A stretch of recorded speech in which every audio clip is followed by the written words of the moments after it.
राजा खड़े हुए। राजा समाधि टूट जाती है, वह भी खड़े हुए। और इधर देखते हैं राजा सूरत भी खड़े हुए हैं। और माता भगवती की जब कोई सिद्धि नहीं होती है तो उसी समय राजा एक दूसरे को देखते हैं,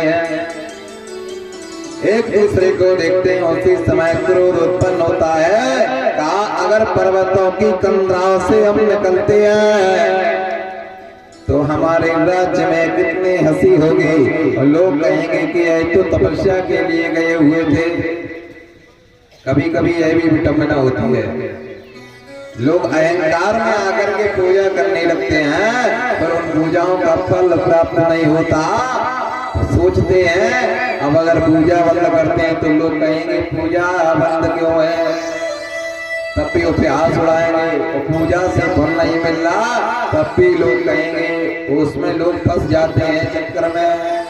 केवल एक अहंकार ही फंसा देता है।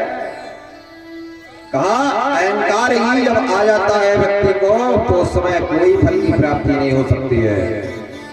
वही राजा समाधि को अहंकार था कि हम 24 सामग्रियों के बल पे माता भगवती को सब प्रसाद अर्पण करते हैं और माता भगवती की साधना करेंगे। एक काल माता भगवती प्रकट होंगी, हमें वरदान देंगे।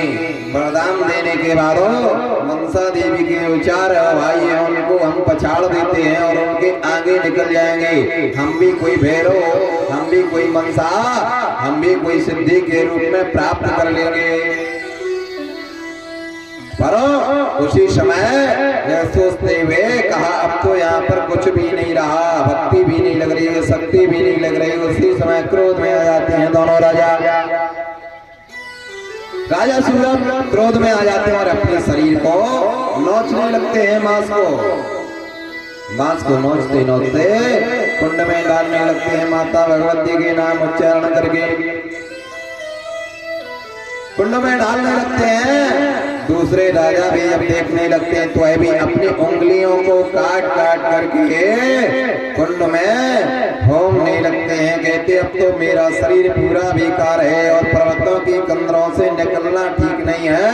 अब तो माँ के चरणों में हम संपूर्ण अर्पण कर देंगे। एक लोग मांस को खींच खींच करके अपने शरीर से काटते हुए माँ की आहुतियां देने लगे और एक राजा जाकर के अपनी उंगलियों को काटते हुए होम करने लगे। उसी समय माता भगवती जागृत करते हुए उसी कुंड में प्रवेश करते हुए वहां पे दर्शन देती है। माता भगवती कहने लगी राजन, यह आपने जो हवन किया है यह दुष्ट स्वभाव हवन है, यह दुष्ट स्वभाव हवन है और इसका फल भी बहुत बुरा है। पर धरातल पे हमने आशीर्वाद दिया है जब भी कोई हमारे भक्तों को परेशानी हमारी साधना में होगी तो हम जरूर प्रकट होंगे। और यह सब आप बंद कर दीजिए, मांस का भोजन करना और मांस की आहुति डालना बिल्कुल मना बताया गया है।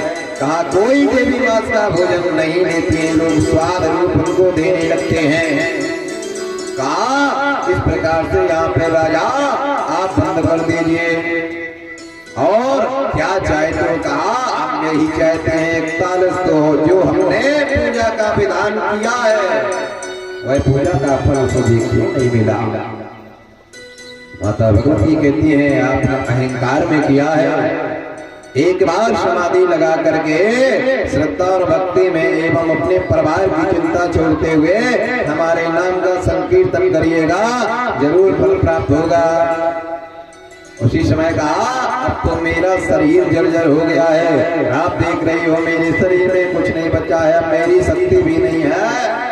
क्या माता जब पूजा विधान कर सके, इसलिए अब तो मुक्ति चाहते हैं। उसी समय माता भगवती कहती है जाओ हम आशीर्वाद देते हैं, मुक्ति तो तुम्हें मिल ही जाएगी क्योंकि तूने बेमन से भी किया है तब भी फल प्राप्त होगा। पर तूने मेरी बात को स्पष्ट रूप में मान लिया है कि आज से तू यह पाप नहीं करेगा, ना मांस भोजन खाएगा और ना मांस का ही हवन करेगा। इसलिए दोनों राजाओं को स्पष्ट रूप में 2 फल दे देती है। कहा इनको भक्षण करके तुम्हारी क्षुधा शांत हो जाएगी।